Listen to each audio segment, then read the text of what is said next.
آج کچھ ہونے والا ہے، وہ بڑبڑایا۔ اس کی نظر آسمان کی طرف بار بار اٹھ رہی تھی۔ اس کی بیوی ہند، جس نے حضرت امیر حمزہ کا کلیجہ چبایا تھا، اس کی پریشانی دیکھ کر اس کے پاس آ گئی۔ کیا بات ہے، کیوں پریشان ہو؟ ابو سفیان چونکا۔ کچھ نہیں، طبیعت گھبرا رہی ہے، میں ذرا گھوم کر آتا ہوں۔ وہ یہ کہہ کر گھر کے بیرونی دروازے سے باہر نکل گئے۔ مکہ کی گلیوں میں سے گھومتے گھومتے وہ اس کی حد تک پہنچ گئے۔ اچانک اس کی نظر شہر سے باہر ایک وسیع میدان پر پڑی۔ ہزاروں مشعلیں روشن تھیں، لوگوں کی چہل پہل ان کی روشنی میں نظر آ رہی تھی، اور بن بناہٹ کی آواز تھی جیسے سینکڑوں لوگ دھیمی آواز میں کچھ پڑھ رہے ہوں۔ اس کا دل دھک سے رہ گیا۔ اس نے فیصلہ کیا کہ وہ قریب جا کر دیکھے گا کہ یہ کون لوگ ہیں۔ اتنا تو وہ سمجھ ہی چکا تھا کہ مکہ کے لوگ تو غافلوں کی نیند سو رہے ہیں، اور یہ لشکر یقیناً مکہ پر چڑھائی کے لیے ہی آیا ہے۔ وہ جاننا چاہتا تھا کہ یہ کون ہیں۔ وہ آہستہ آہستہ اوٹ لیتا اس لشکر کے کافی قریب پہنچ چکا تھا۔ کچھ لوگوں کو اس نے پہچان لیا تھا، یہ اس کے اپنے ہی لوگ تھے جو مسلمان ہو چکے تھے اور مدینہ ہجرت کر چکے تھے۔ اس کا دل ڈوب رہا تھا۔ وہ سمجھ گیا تھا کہ یہ لشکر مسلمانوں کا ہے، اور یقیناً محمد صلی اللہ علیہ وسلم اپنے جانساروں کے ساتھ مکہ آ پہنچے تھے۔ وہ چھپ کر حالات کا جائزہ لے ہی رہا تھا کہ عقب سے کسی نے اس کی گردن پر تلوار رکھ دی۔ اس کا اوپر کا سانس اوپر اور نیچے کا نیچے ہی رہ گیا۔ لشکر کے پہرے داروں نے اسے پکڑ لیا اور اب اسے بارگاہ محمد صلی اللہ علیہ وسلم میں لے جا رہے تھے۔ اس کا ایک ایک قدم کئی من کا ہو چکا تھا۔ ہر قدم پر اسے اپنے کرتوت یاد آ رہے تھے۔ جنگ بدر، احد، خندق، خیبر سب اس کی آنکھوں کے سامنے ناچ رہی تھی۔ اسے یاد آ رہا تھا کہ اسے کیسے سرداران مکہ کو اکٹھا کیا تھا، محمد صلی اللہ علیہ وسلم کو قتل کرنے کے لیے کیسے نجاشی کے دربار میں جا کر تقریر کی تھی کہ یہ مسلمان ہمارے غلام اور باغی ہیں، ان کو ہمیں واپس کر دو۔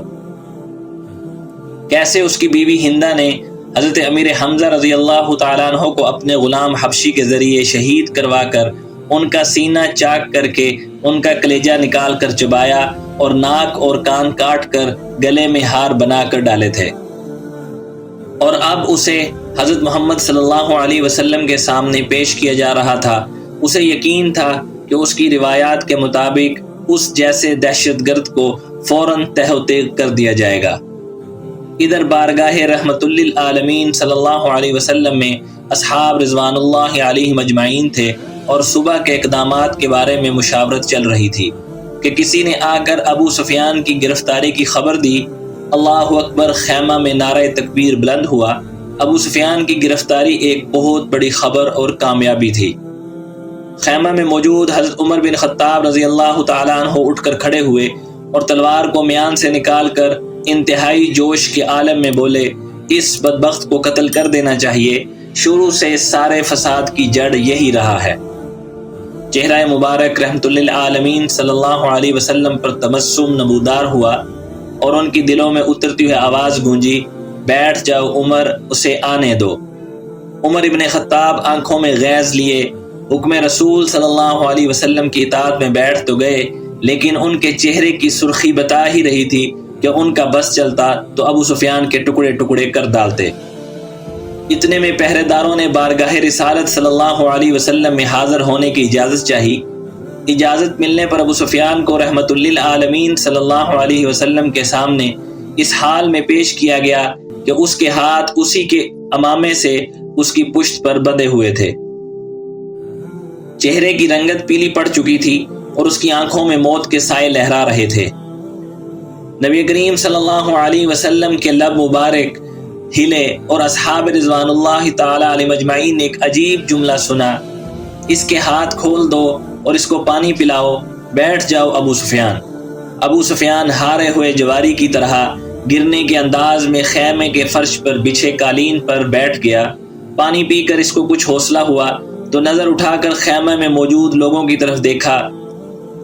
عمر ابن خطاب کی آنکھیں غصہ سے سرخ تھیں۔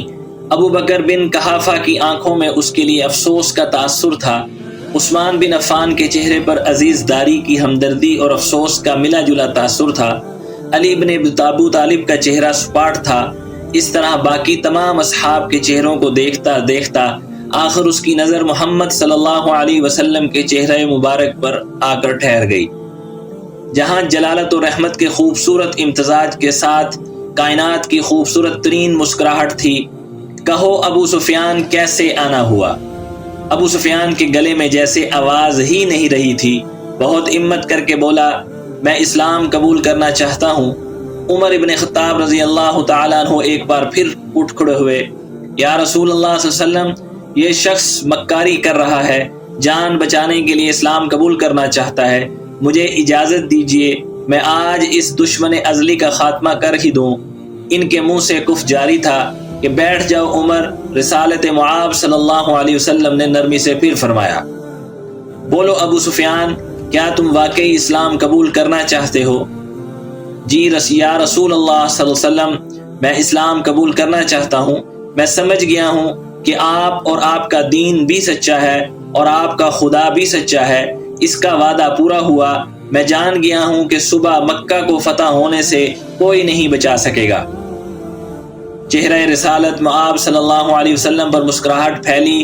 ٹھیک ہے ابو سفیان، تو میں تمہیں اسلام کی دعوت دیتا ہوں اور تمہاری درخواست قبول کرتا ہوں۔ جاؤ تم آزاد ہو، صبح ہم مکہ میں داخل ہوں گے انشاءاللہ۔ میں تمہارے گھر کو جہاں تک آج تک اسلام اور ہمارے خلاف سازشیں ہوتی رہیں جائے امن قرار دیتا ہوں۔ جو تمہارے گھر میں پناہ لے لے گا وہ محفوظ ہے۔ ابو سفیان کی آنکھیں حیرت سے پھٹتی جا رہی تھیں، اور مکہ والوں سے کہنا جو بیت اللہ میں داخل ہو گیا اس کو امان ہے، جو اپنی کسی عبادت گاہ میں چلا گیا اس کو امان ہے، یہاں تک کہ جو اپنے گھروں میں بیٹھا رہا اس کو امان ہے۔ جاؤ ابو سفیان، جاؤ اور جا کر صبح ہماری آمد کا انتظار کرو، اور کہنا مکہ والوں سے کہ ہماری کوئی تلوار میان سے باہر نہیں ہوگی، ہمارا کوئی تیر ترکش سے باہر نہیں ہوگا، ہمارا کوئی نیزہ کسی کی طرف سیدھا نہیں ہوگا جب تک کہ کوئی ہمارے ساتھ لڑنا نہ چاہے۔ ابو سفیان نے حیرت سے حضرت محمد صلی اللہ علیہ وسلم کی طرف دیکھا اور کانپتے ہوئے ہونٹوں سے بولنا شروع کیا، اشہد ان لا الہ الا اللہ واشہد ان محمدا عبدہ ورسولہ۔ سب سے پہلے حضرت عمر بن خطاب رضی اللہ تعالیٰ عنہ آگے بڑھے اور ابو سفیان کو گلے سے لگایا، مرحبا اے ابو سفیان، اب سے تم ہمارے دینی بھائی ہوں گے۔ تمہاری جان مال ہمارے اوپر ویسے ہی حرام ہے جیسا کہ ہر مسلمان کا دوسرے پر حرام ہے۔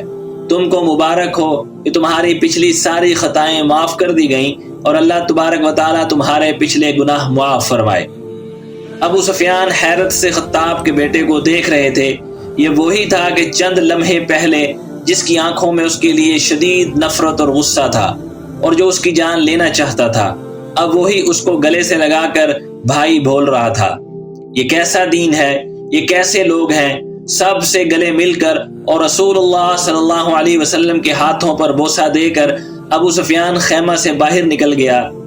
وہ دہشت گرد ابو سفیان کہ جس کے شر سے مسلمان آج تک تنگ تھے، انہی کے درمیان سے سلامتی سے گزرتا ہوا جا رہا تھا، جہاں سے گزرتا اس اسلامی لشکر کا ہر فرد، ہر جنگجو، ہر سپاہی جو تھوڑی دیر پہلے اس کی جان کے دشمن تھے، اب آگے بڑھ کر اس سے مصافحہ کر رہے تھے اور اس سے مبارکباد دے رہے تھے، خوش آمدید کہہ رہے تھے۔ اگلے دن مکہ شہر کی حد پر جو لوگ کھڑے تھے ان میں سب سے نمایاں ابو سفیان تھے۔ مسلمانوں کا لشکر مکہ میں داخل ہو چکا تھا۔ کسی ایک تلوار، کسی ایک نیزے کی آنی، کسی ایک تیر کی نوک پر خون کا ایک قطرہ بھی نہیں تھا۔ لشکر اسلام کو ہدایات مل چکی تھی، کسی کے گھر میں داخل مت ہونا، کسی کی عبادت گاہ کو نقصان مت پہنچانا، کسی کا پیچھا مت کرنا، عورتوں اور بچوں پر ہاتھ نہ اٹھانا، کسی کا مال نہ لوٹنا۔ حضرت بلال حبشی آگے آگے اعلان کرتے جا رہے تھے، اے مکہ والو، رسول خدا صلی اللہ علیہ وسلم کی طرف سے آج تم سب کے لیے عام معافی کا اعلان ہے۔ کسی سے اس کے سابقہ اعمال کی باز پرس نہیں کی جائے گی۔ جو اسلام قبول کرنا چاہے وہ کر سکتا ہے، جو نہ کرنا چاہے وہ اپنے سابقہ دین پر رہ سکتا ہے۔ سب کو ان کے مذہب کے مطابق عبادت کی کھلی اجازت ہوگی، صرف مسجد الحرام اور اس کی حدود کے اندر بت پرستی کی اجازت نہیں ہوگی۔ کسی کا ذریعہ معاش چھینا نہیں جائے گا، کسی کو اس کی ارضی و جائیداد سے محروم نہیں کیا جائے گا۔ غیر مسلموں کے جان و مال کی حفاظت مسلمان کریں گے۔ ہندا اپنے گھر کے دروازے پر کھڑی لشکر اسلام کو گزرتے دیکھ رہی تھی۔ اس کا دل گواہی ہی نہیں دے رہا تھا کہ حضرت حمزہ کا قتل اس کو معاف کر دیا جائے گا، لیکن ابو سفیان نے تو رات یہی کہا تھا کہ اسلام قبول کر لو، سب غلطیاں معاف ہو جائیں گی۔ مکہ فتح ہو چکا تھا، بنا ظلم و تشدد، بنا خون بہائے، بنا تیر و تلوار چلائے، لوگ جوگ در جوگ اس آفاقی مذہب کو اختیار کرنے اور اللہ کی توحید اور رسول اللہ صلی اللہ علیہ وسلم کی رسالت کا اقرار کرنے مسجد حرام کے صحن میں جمع ہو رہے تھے، اور تبھی مکہ والوں نے دیکھا کہ اس ہجوم میں ہندا بھی شامل تھی۔ ناظرین، یہ ہوا کرتا تھا اسلام، یہ تھی اس کی تعلیمات، اور یہ سب سکھایا تھا ہمیں ہمارے پیارے محبوب نبی کریم صلی اللہ علیہ وسلم نے۔